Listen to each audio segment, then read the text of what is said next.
Hello vinyl community, this is Tommy in North Carolina, and I'm going to make a sequel video to my Monkees video where I'm going to talk about one of my very favorite artists, Michael Nesmith. Now what I hope this video does is provide a little bit of insight to his solo career.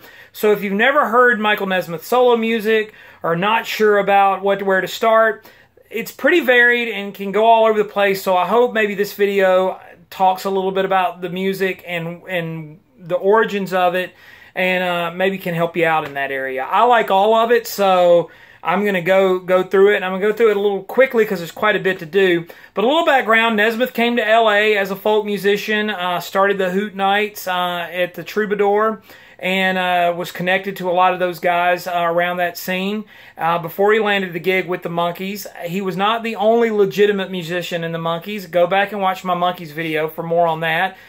One urban legend, his mother did invent liquid paper. That's true. And so she was a single mother from Texas, and that's kind of, you know, the background in it. But let's get into his solo career and start talking about the stuff he did as a solo artist. The very first thing he did was a project called the Wichita Train Whistle Sings. And this came out while he was still in the Monkees, 1968. He used a lot of this Wrecking Crew and session guys. Somebody described this album, it's on the Dot label, as the first alternative music album. And I could certainly see why. If you're thinking you're a teen idol on the cover of Tiger Beat, and you went out and bought this album because you liked Wool Hat Monkey Mike and heard this, it probably was an eye-opener. I like to call this a marching band on steroids. They're instrumental versions of Nesmith's compositions at that point. And so they're kind of pumped up, loud trumpets, there's banjo on it. It's a nutty record. And I've got a couple of copies. One's actually in a little better shape. I probably should have shown it. And I think one of mine is a Monarch pressing, so that's why I have two. And I also actually have this one. This is a later 70s pressing, completely different artwork. Nesmith formed his own label in the 70s called Pacific Arts. And so he re-released some of his earlier stuff, and this was one of them. Same music, just different cover. Now, if you really want to get into Nesmith proper, you need to start with the First National Band, in my opinion. He was one of the early architects of what was called country rock. He was in that California scene in the early 70s, so people like Linda Ronstadt, the Eagles, Flying Burrito Brothers, Graham Parsons, that whole thing. I think Nesmith's music was just as good, if not better, than some of that stuff. And so it's certainly worth taking a listen to. And so the first album he did for RCA as a solo artist was an album called Magnetic South. He formed a group called the First National Band. And this band featured a really gifted pedal steel guitar player who was playing at the Palomino Club at the time when Nesmith recruited him, named Orville J. Red Rhodes. Red Rhodes was a very interesting pedal player. He went definitely outside the box when it came to traditional country.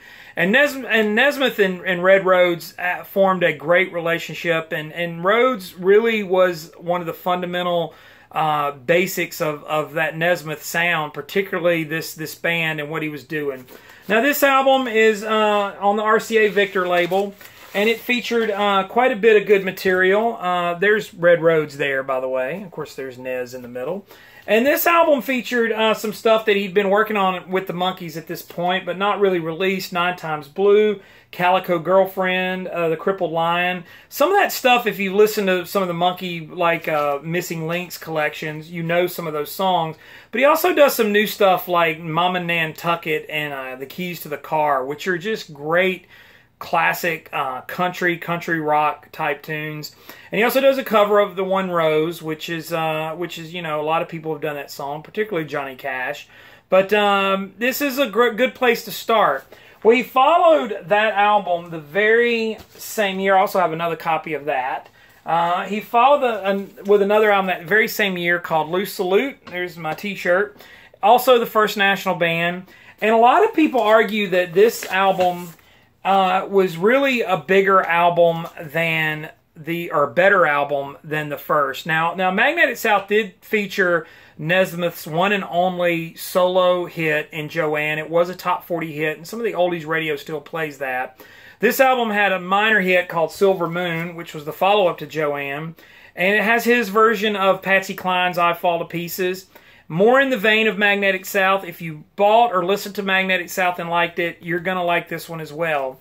And so pushing forward, the next year, First National Band, just boom, boom, boom, I think almost 6 months apart, released 3 albums. This one's called Nevada Fighter. And it really, a lot of people say it's a trilogy because of the red, white, and blue sort of color schemes to the albums. And Nesmith was definitely forging an interesting career. Rolling Stone magazine was really giving these albums some good reviews and went so far as to say Nesmith was some of the best solo music you never heard in your life. But, I mean, he really wasn't getting the respect that I feel like he probably deserved. And I think he had that stigma of being a monkey that kind of followed him around, so he wasn't being taken as seriously as a solo artist. But those 3 albums together, they're each about 30 minutes long, so they're not long albums. So they make a great triple album. And if you're a fan of country rock music and that's your scene, definitely those are must-haves in your collection. And you could probably go to YouTube and check out some clips. Well, the First National Band kind of fell apart, and he formed something called the Second National Band. Orville J. Red Rhodes was still in the group by this point, but he also had guys like Ronnie Tutt and James Burton from Elvis's band.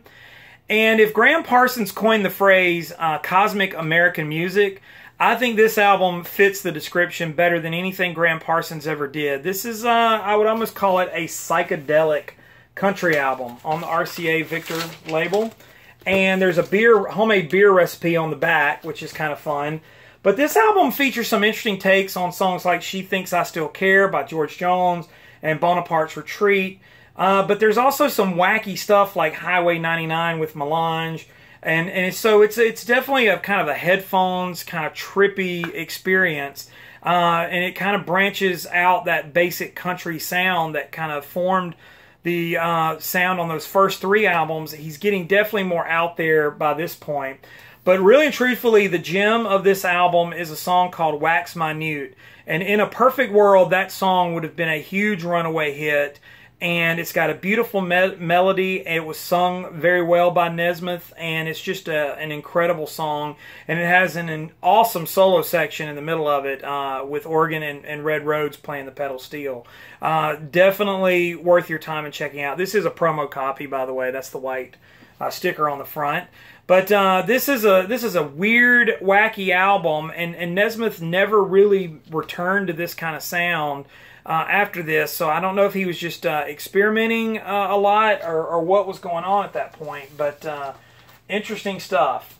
Now, RCA had kind of gotten a little tired of Nesmith by this point because he wasn't producing hit songs, and according to him, the label came to him and said, "Nes, we like what you're doing, but we want more hits." So, being kind of a smart aleck, Nesmith recorded an album called And the Hits Just Keep On Coming. And the only way you know that is the title's on the back cover, not on the front cover. The front cover just has this nice mansion and Michael Nesmith and the RCA logo. It's a beautiful gatefold. I love this picture inside of Nesmith and his women. He's got a copy of Bury My Heart at Wounded Knee, looking very sincere. But the album featured just him on acoustic guitar and Red Rhodes on pedal steel, and that's it. Occasionally some harmony vocals provided by Nesmith. This album also features his version of the song Different Drum, which he wrote for Linda Ronstadt and the Stone Ponies, which was a hit song. But a lot of Nesmith fans cite this as one of the very best Nesmith albums. So don't let the title fool you. It's not a hits compilation. It's an album of original material, all new material, and it's very good if you get beyond the sparse arrangement. But the songs themselves have some amazing lyrics, and just is a fun listen. Still a little bit countryish, but you can tell he's branching out yet again. This is another copy of the same LP on his Pacific Arts label. So Nesmith with Jack Holzman formed a label in the early 70s called Countryside Records, and he put together a house band, and he did some records with guys like Garland Frady. He produced an Ian Matthews record. Red Rhodes put out an album on this label. And so Nesmith took advantage of having this house band, and he recorded another album for RCA called pretty much your standard ranch stash. And he winks at you on the front cover and tells you to buy this record. And this album is more of a hard country rock sound than anything he'd done. And funny enough, this was the first Michael Nesmith album I ever bought. I found a CD and took it home, already kind of knowing I enjoyed the stuff he did with the Monkees. This is the album that made me a Nes fan, and I kind of branched out from there. So I don't know if I would suggest this as a great first album. I might go back to the First National Band stuff. But I will say that this album is just as solid as they come, and it kind of features the best of everything that you kind of would expect from Nesmith and his solo career. Also featuring an interesting gatefold, Nesmith with some water nymphs right there. I'm not sure what that's about, but there it is. And so this is where the Nesmith story gets kind of out there. So after he does that and he kind of says, you know, I don't want to just be a country rock guy or be known for that, he writes and records this concept thing called The Prison. And it's in a box, and he put it out on his Pacific Arts label. This was the label that released it. I'm going to open it up here and show you the contents inside to maybe give you an explanation. But this album, like I said, it's a single album set and on the Pacific Arts label. And this album was a book with a soundtrack. So the box featured this book, which was a short story that Nesmith wrote himself. And the idea was that you were supposed to listen to the music while you read the book. So it was supposed to be like a simultaneous experience. And so it was kind of interesting. I don't know if the experience worked, but this is almost kind of new agey stuff, but it still features some really, really good songs and some things that might kind of get in your ear, but it definitely is kind of expanding the sound. It's not a country sound at all.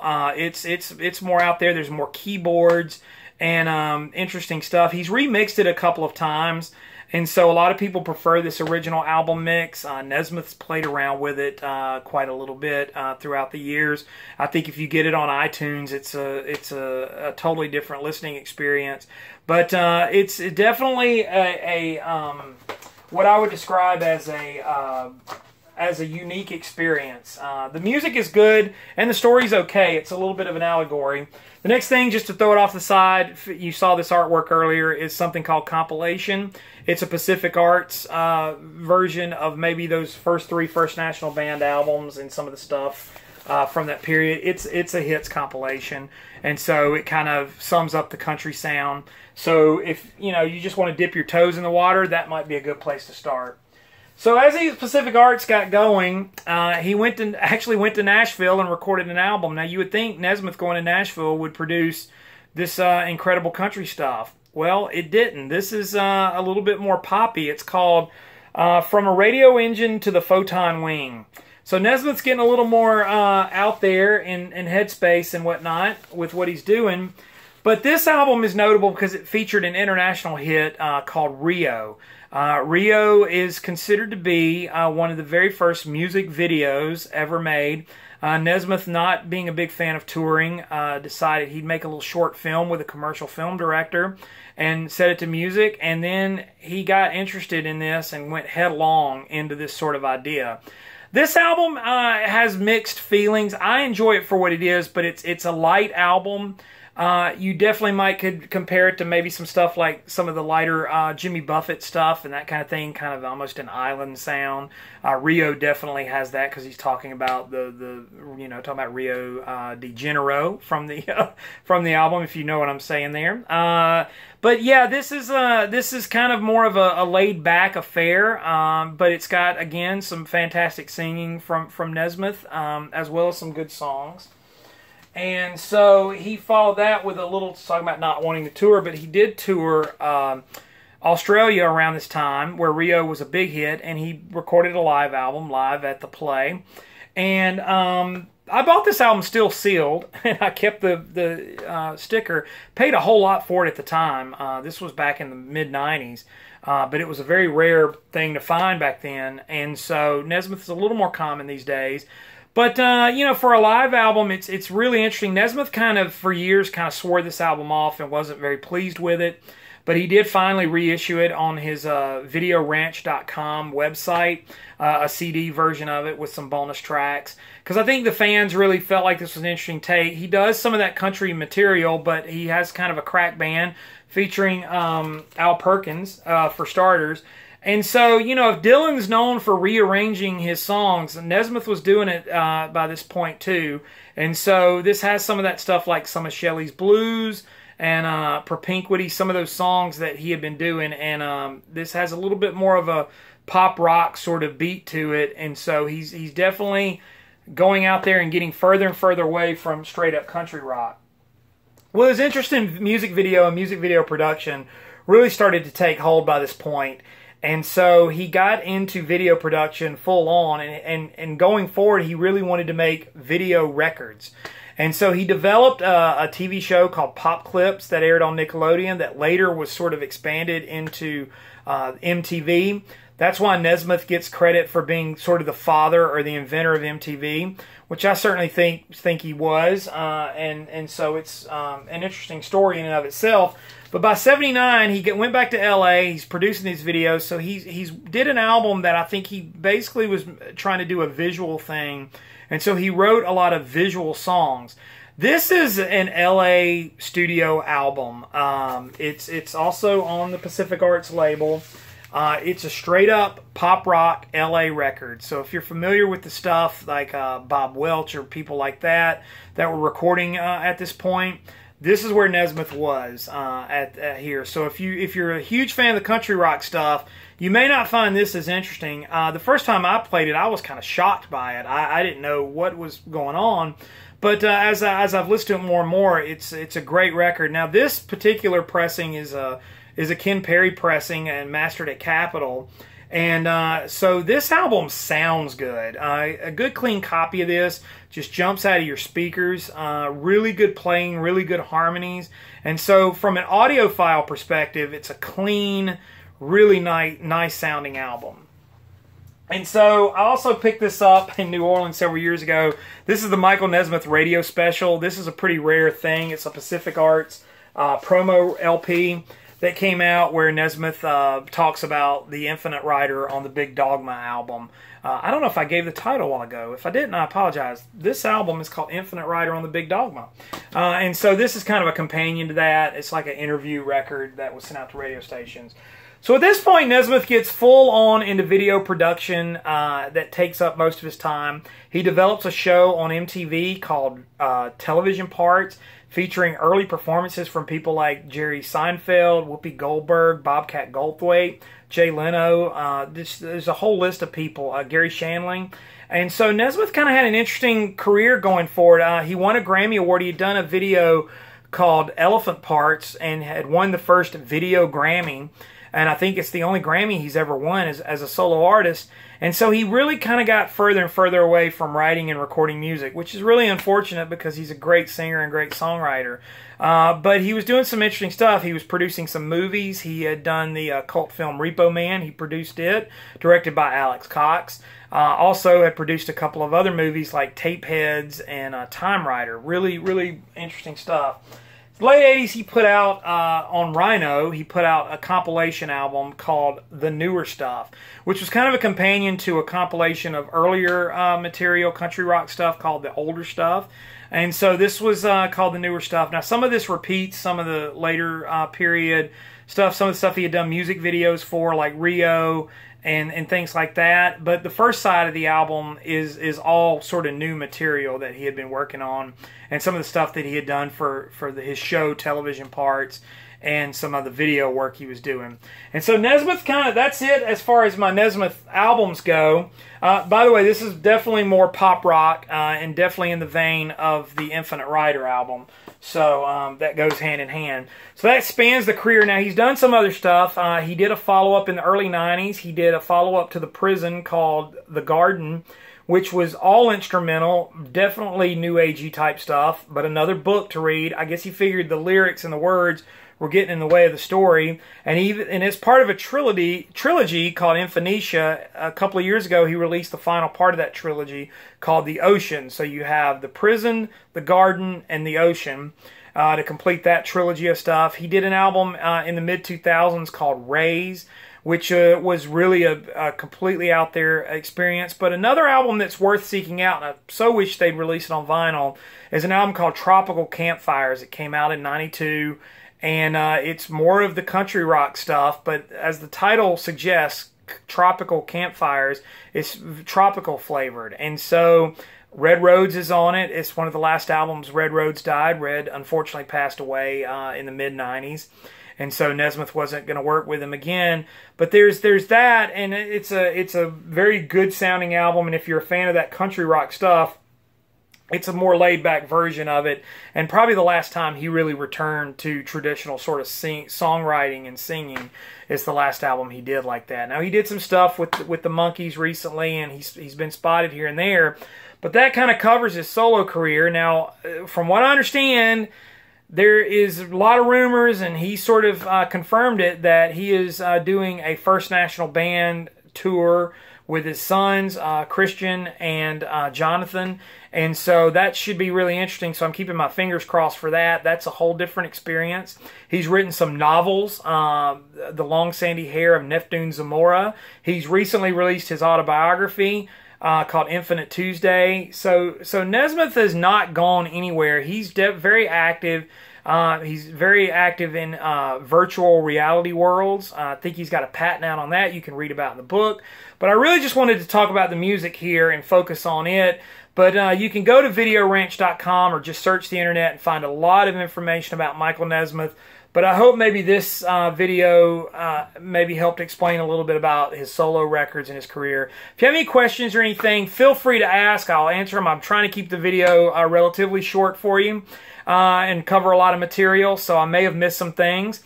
So if there's anything you need to know or any questions, just ask below. And you might even get a response from me or maybe my friend Sean in New Orleans. Hi, Sean. So, you can do that. Like, share, subscribe. I want to thank everybody that's been tuning in and watching these videos. I'm having a blast making them. And so follow me on Instagram and Twitter. It's TommyBurton75, and you can usually see what I'm spinning on there. But in the meantime, thanks for watching, and I'll see you guys next time.